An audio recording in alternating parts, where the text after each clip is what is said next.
tất cả mọi người, chào mừng mọi người đã quay trở lại với kênh YouTube Tâm Linh của Tâm Thảo. Hôm nay tiếp tục sẽ là một chuỗi series những câu chuyện tâm linh ngắn.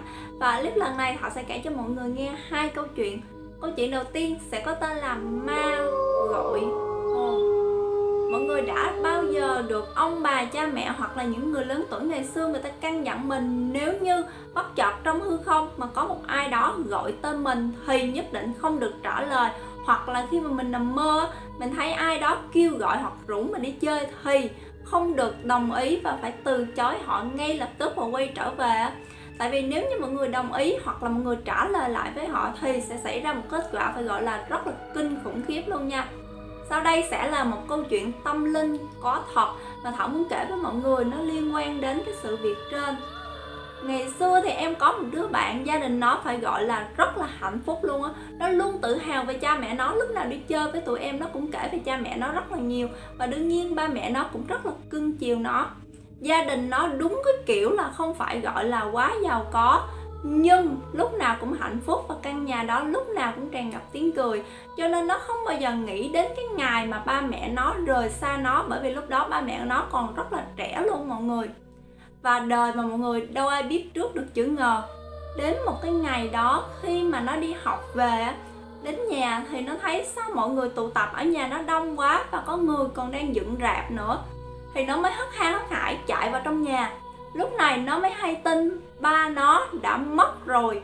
Nó khóc rất nhiều, nó không tin vào sự thật. Bởi vì sáng nay ba nó còn chở nó đi học, hai cha con còn cười nói rất là vui vẻ. Ba nó còn hứa mua cho nó chiếc xe đạp nữa mà. Vậy thì tại sao ba nó lại lăn ra chết một cách đột ngột như vậy? Lúc này mẹ nó mới kể lại là lúc sáng khi mà đưa nó đi học về nhà, ổng mới lên võng nằm bật tivi lên mà xem. Lúc này bà đang ở phía sau nhà để mà nấu ăn, dọn dẹp nhà ở phía sau thì bà nghe thấy có một ai đó gọi tên chồng mình. Thì ông chồng ổng có lên tiếng, và sau đó bà không nghe cái tiếng động gì hết nữa. Bà đang mải mê làm việc đi với lại nấu ăn phía sau cho nên bà cũng không có để ý mọi người. Sau khi làm xong hết việc rồi đi lên nhà trước thì bà mới phát hiện chồng mình đã chết rồi. Bà khóc rất nhiều, hai mẹ con khóc sưng hết cả mắt luôn á. Về phần hàng xóm thì họ cũng rất là thắc mắc, bởi vì ông này trước giờ đâu có tiền sử bị bệnh gì đâu mà tự nhiên lăn đùng ra chết không rõ nguyên nhân gì hết. Mọi người cũng thật sự rất là thắc mắc và rất là bất ngờ khi nghe tin ổng chết luôn á. Sau một khoảng thời gian sau thì sự việc này nó cũng lặp lại y hệt như vậy, nhưng là với người mẹ nha. Ngày hôm đó khi mà bà này bà đang đốt nhang lên trên cho tổ tiên ông bà, thì đột nhiên bà nghe thấy sau lưng mình có một ai đó gọi tên mình: Châu ơi. Bà nghe như vậy cái xong cái bà nghĩ trong đầu quá lạ, sao cái tiếng này có vẻ nghe lạ quá. Với lại lúc này bà đang đốt nhang cho nên bà không thể nào mà quay lại để trả lời lại cái giọng nói đó. Bà nghĩ trong bụng là thôi để mình đốt nhang xong đi, rồi mình đi ra ngoài thử xem có ai người ta đến có việc gì. Khi mà đốt nhang xong rồi bà đi lên nhà trước, mọi người đi ra ngoài sân thì bà bỗng cảm thấy có một cái cảm giác gì đó rất là lạnh người, và có một cái cơn gió thổi nhẹ qua khiến cho bà nổi hết da gà luôn nha. Bà đi tìm xung quanh nhà bà thì không có ai hết, không có một bóng người luôn á. Bà nghĩ trong đầu quái lạ, nãy giờ mình đốt nhang cũng chỉ tầm 2-3 phút thôi, thì sao mà người ta có thể đi nhanh đến mức độ như vậy được. Nghĩ là nghĩ như vậy thôi, nhưng do ở nhà vẫn còn có việc cho nên bà ta mới đi làm việc. Và qua ngày hôm sau bà ấy mới chợt nhớ ra cái việc hồi hôm qua mà có ai đó đến tìm mình, sao mình tìm không ra. Thì bà mới đi hết vòng vòng xung quanh xóm. Bà hỏi từng nhà, từng người xem coi có ai đến tìm bà có việc gì hay không. Nhưng mà người ta đều từ chối hết, bởi vì không một ai đến nhà bả vào ngày hôm qua để mà kêu bả có chuyện gì hết mọi người. Đang thất thần đi về nhà thì bả mới thấy mẹ mình đến chơi, cho nên bả mới kể lại hết sự việc cho mẹ mình nghe. Lúc này mẹ của bà ấy mới nói: Trời ơi, rất là hên cho mày, hên là ngày hôm qua mày không trả lời lại cái tiếng đó. Nếu như mày trả lời lại họ thì bây giờ mày đã đi theo chồng mày rồi. Cái lý do bởi vì chồng mày mất có lẽ là do ngày hôm đó tụi ma quỷ nó đến, nó gọi tên chồng mày và chồng mày đã lên tiếng, có nghĩa là chồng mày đồng ý đi theo nó. Chính vì vậy nó đã bắt hồn chồng mày đi đó. Nghe mẹ mình nói xong bà ấy ngồi thất thần, người thì lạnh run hết luôn mọi người. Sau câu chuyện này thật sự mình sẽ rút ra được một điều là không nên trả lời lại bất kỳ ai nếu như mình không xác định được người đó là người hay là ma, là người quen hay là người lạ, để phải vô tình bị bắt hồn đi và có một cái chết oan uổng nha.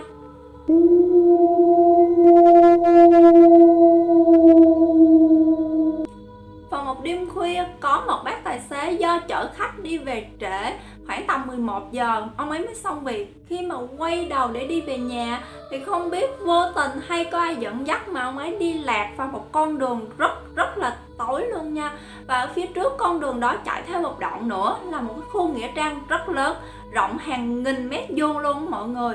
Lúc này ông ấy chỉ còn một cách duy nhất để thoát ra khỏi con đường này là phải chạy thẳng về phía trước mà thôi. Và khi mà đang chạy về phía trước thì ông ấy thấy ở xa xa của mình dường như có một vật thể gì đó nó đang di chuyển. Tuy nhiên cách xa quá, với lại trời cũng rất là tối rồi, cho nên ông ấy không thể nhìn rõ cái đó là thứ gì hết trơn á. Và ổng cũng tiếp tục chạy về phía trước. Chạy được một đoạn nữa thì ông ấy thấy có một cô gái mặc một bộ đồ màu trắng, tóc thì xõa buông dài, cái chân nó thì không mang dép, đang đi vật vờ ở ngoài đường á. Ông ấy nghĩ trong đầu, quái lạ, đêm hôm khuya khoắt như thế này rồi mà lại có một cô gái đi lang thang trên đường như thế này hả ta?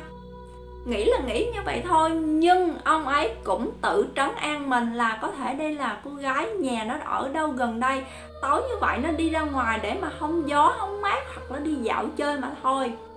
Chạy gần tới cô gái hơn thì ông ấy mới thấy cô gái ra cái dấu hiệu kiểu như vẫy tay xin đi nhờ xe á mọi người. Thì ông ấy mới tấp vào và hỏi cô gái á, đêm hôm khuya khoắt như thế này sao cháu còn ở đây, cháu muốn đi đâu? Thì cô gái mới trả lời ông ấy, bác cho cháu đi nhờ được không? Nhà cháu ở ngay phía trước. Nghe giọng cô gái này có vẻ khá là mềm mại, nhưng đâu đó ông ấy cảm nhận thấy trong cái giọng nói này nó có một cái luồng khí lạnh, mà khi nghe ông ấy có cảm giác nó hơi ớn lạnh trong người á. Nghĩ là nghĩ như vậy thôi, nhưng ông ấy cũng mở cửa để cho cô bé này lên xe, bởi vì dù sao đi hai người ông ấy cũng đỡ sợ hơn là chạy một mình trên cái đoạn đường hoang vắng như thế này. Chạy thêm một đoạn cuối cùng cũng vào cái khu nghĩa trang rộng hàng nghìn mét vuông đó. Khi mà chạy vào khu vực này thì ông ấy nhìn xung quanh đó, mộ thì san sát nhau, cỏ thì mọc tùm, khiến cho ông này có một cảm giác gì đó kinh khủng khó tả lắm mọi người. Đang chạy thì bỗng dưng có một cái luồng gió thổi mạnh qua, khiến cho ông này lạnh run hết người, lạnh đến mức thấu xương luôn á. Tuy nhiên ông này vẫn cố gắng giữ bình tĩnh để mà có thể lái xe ra khỏi cái khu vực này, bởi vì ngoài ông ấy trong xe ra lúc này còn có thêm cô bé nữa mà, cho nên ông ấy cũng cảm thấy an tâm hơn rất là nhiều luôn á. Chạy cuối cùng cũng ra khỏi cái khu vực này thì ông ấy mới thở phào nhẹ nhõm, quay lưng lại định nói chuyện với cô gái đằng sau thì ông ấy phát hiện cô bé mình chở lúc nãy giờ nó đã biến mất từ bao giờ. Ngồi ngẫm nghĩ lại thì ông ấy mới phát hiện, thì ra con bé nãy giờ nó đi cùng xe với mình không phải là người mà là ma xin quá gian đi nhờ xe. Vậy theo mọi người, nếu như mọi người gặp phải cái tình cảnh này thì mọi người sẽ xử trí như thế nào? Mọi người có cho cô gái này đi nhờ hay không? Và phát hiện ra cô gái này là ma thì mọi người sẽ có cảm nhận như thế nào? Nhớ comment ở phía bên dưới nha. Hoặc nếu mọi người có câu chuyện nào của riêng mình mà mọi người muốn Thảo chia sẻ trên đây, mọi người có thể gửi vào Facebook hoặc là vào email của em nha. Nếu như thấy yêu thích video này nhớ nhấn like, thấy hay nhớ chia sẻ cho bạn bè người thân của mọi người có thể xem được clip em ha. Còn nếu như chưa đăng ký kênh, hãy nhấn vào cái chuông bên dưới để có thể nhận được thông báo khi Thảo ra video mới nhất nè. Và bây giờ thì Thảo xin nói lời chào thân ái và hẹn gặp lại mọi người trong những video tiếp theo. Bye bye. Đừng quên nhấn like video và hãy nhấn đăng ký kênh nếu như mọi người chưa đăng ký để đón xem những video mới nhất của Tâm Thảo nhé. Còn bây giờ xin nói lời chào thân ái và hẹn gặp lại trong những video tiếp theo. Xin chào.